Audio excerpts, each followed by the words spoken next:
an island in the Gambian River. These days, an attraction for determined tourists. In days gone by, though, a prison. Once known as James Island, it later became known as Slave Island, the place where people were held before they were shipped across the Atlantic. Now the dozens of men, women and children captured from the neighboring villages were then held in such small cells for about 2 to 3 weeks before being transported to what was called the New World. Now these were plantations in America. To the slave buyers, the location of the island was strategic since it ensured the families of those missing would not be able to find them. It's navigable right from Banjul up to the end of the country. So this is one reason why it becomes a so much focus area for the Europeans. The island is a World Heritage Site.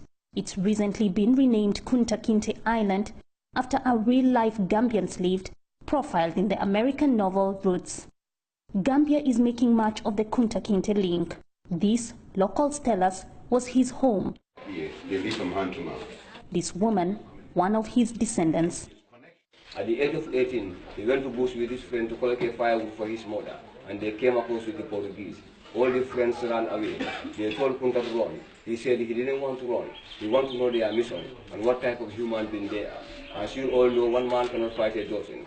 Later he fought against them, and Kunta Kinteh was overpowered. Among those visiting this week, one of the actors from the Roots TV series, Ben Vereen, played Kunta Kinteh's grandson, Chicken George. Standing here where my fellow brother and sister and children were enslaved, and their spirits, I feel, are still here screaming out and asking us to recognize their sacrifice for what we have, is what we call freedom, and we have not done that yet. Gambia has established a museum to honor the many others sold into bondage. That's an emotional pull for many tourists, particularly from America. They feel they are from African descendants. They live in the diaspora.